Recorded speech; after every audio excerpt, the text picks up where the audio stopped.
Bienvenue dans cette série d'émissions consacrée à l'Apocalypse. Dans un parcours de 24 épisodes, nous allons parler de choses importantes et qui concernent notre monde et l'avenir de l'humanité. Pour commencer et pour comprendre la suite, il est bien de poser quelques bases. Le mot. Commençons par la signification du mot Apocalypse. Ce mot vient du grec et signifie révélation, l'action de dévoiler quelque chose. Mais aujourd'hui, il est principalement utilisé pour parler de grandes catastrophes ou de la fin du monde. En effet, avec les problèmes sociaux, économiques et les risques causés par les guerres et les pollutions, les hommes ont toujours plus conscience de la fragilité de notre planète. La menace d'une fin du monde paraît désormais bien réelle. Beaucoup de gens l'ignorent, mais le mot apocalypse nous ramène à la Bible. En effet, c'est à cause du nom donné à son dernier livre et aux prophéties qu'il contient que ce mot a pris un sens de fin du monde. De fait, il est bien de rappeler que la Bible est une bibliothèque qui réunit plus d'une soixantaine de livres. Elle commence avec le livre de la Genèse et se termine avec celui de l'Apocalypse. Ce célèbre livre a été édité au 1er siècle, soit entre 40 à 50 ans après la mise à mort du Christ. L'Apocalypse a été écrite par Jean, c'était le plus jeune des 12 disciples qui ont suivi Jésus. Son livre contient de nombreuses visions et parle abondamment de divers fléaux qui vont s'abattre sur le monde. Alors, ces prédictions sont-elles en train de s'accomplir? Que va-t-il se passer? Que faut-il faire? Dans cette série d'émissions, nous allons tenter de répondre à ces questions. Pour cela, et pour bien écouter le contenu de l'Apocalypse, nous allons lire et visualiser ces 22 chapitres.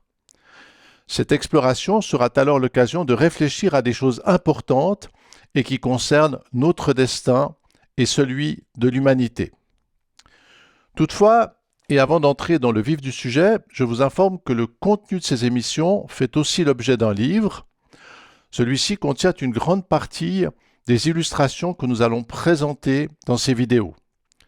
Grâce à ces images, les textes seront plus accessibles et l'on pourra plus facilement avoir une vision globale des diverses révélations. Les illustrations sont utiles, mais attention, en effet, avant de nous lancer dans ces découvertes visuelles, il faut savoir qu'elles ne sont que de petits indicateurs et qu'elles sont incapables de décrire les choses invisibles et grandioses que contient l'Apocalypse.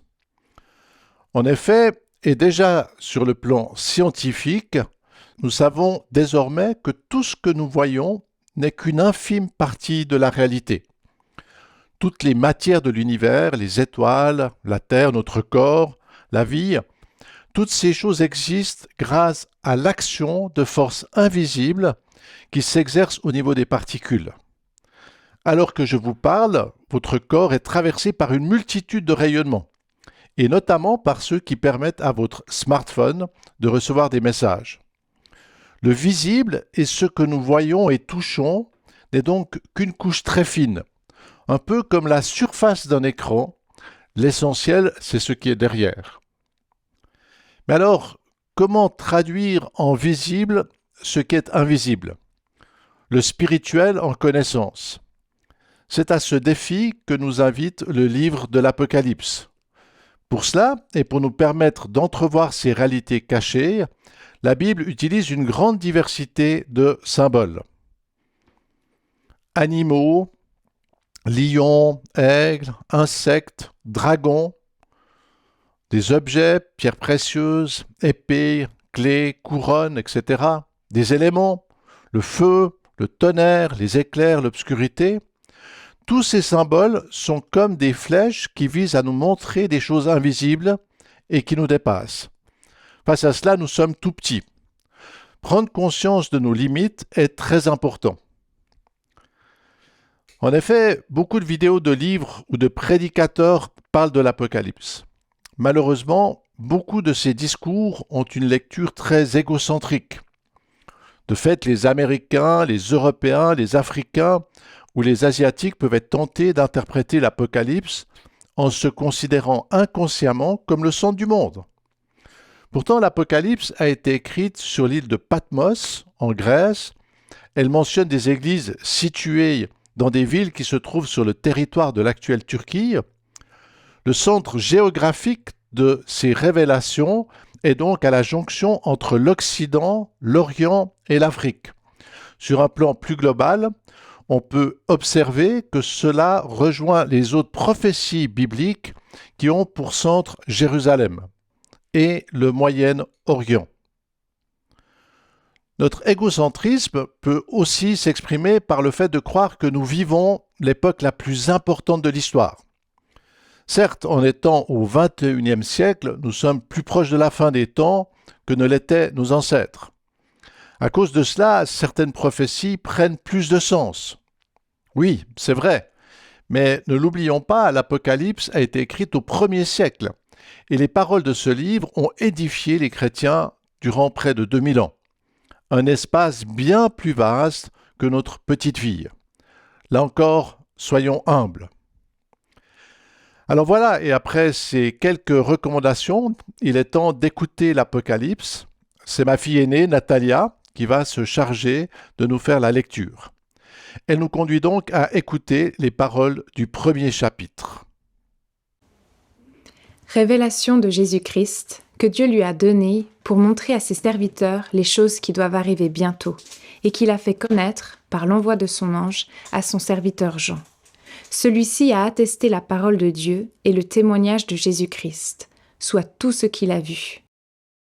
Heureux celui qui lit et ceux qui entendent les paroles de la prophétie et qui gardent les choses qui y sont écrites, car le temps est proche. Jean, aux 7 églises qui sont en Asie, que la grâce et la paix vous soient données de la part de celui qui est, qui était et qui vient, et de la part des 7 esprits qui sont devant son trône, et de la part de Jésus-Christ, le témoin fidèle, le premier-né des morts et le prince des rois de la terre.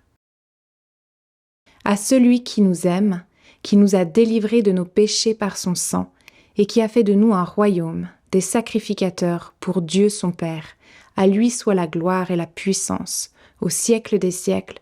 Amen. Voici, il vient avec les nuées, et tout œil le verra, même ceux qui l'ont percé, et toutes les tribus de la terre se lamenteront à cause de lui. Oui, Amen. Je suis l'alpha et l'oméga, dit le Seigneur Dieu, celui qui est, qui était et qui vient, le Tout-Puissant. Heureux.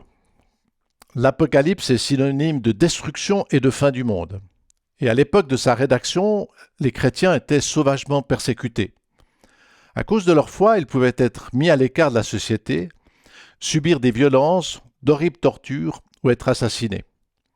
Notons que c'est encore le cas aujourd'hui et que dans notre monde soi-disant civilisé, plus de 300 millions de chrétiens sont persécutés à cause de leur foi. Pourtant, et malgré tout, c'est par une étonnante promesse de bonheur que commence ce livre. Heureux! Quelle promesse! Jean, l'auteur de ces paroles, a rencontré et suivi le Christ. Sa vie a été totalement bouleversée et il est devenu l'un des piliers de la foi chrétienne. À cause de cela, il a dû faire face à de grandes adversités. Ainsi, et malgré son âge très avancé, sa foi l'a conduit à subir des violences et il a pu mesurer la fureur qui conduit à persécuter et à assassiner les autres. Alors qu'il écrit, il est condamné au bagne et exilé sur une île. Pourtant, et malgré les cris, les douleurs et les larmes, Jean nous invite à regarder le trait de lumière qui découpe l'horizon. Heureux. Jean poursuit en nous donnant la clé de cette espérance.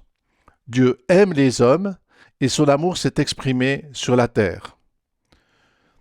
Dieu est la partie solide, l'alpha et l'oméga, c'est-à-dire la première et la dernière lettre de l'alphabet grec. Il est le commencement et la fin. Le temps de ce monde, avec toutes ses oppressions et ses cruels tortionnaires, est comme une parenthèse. Cet espace est limité et il va finir.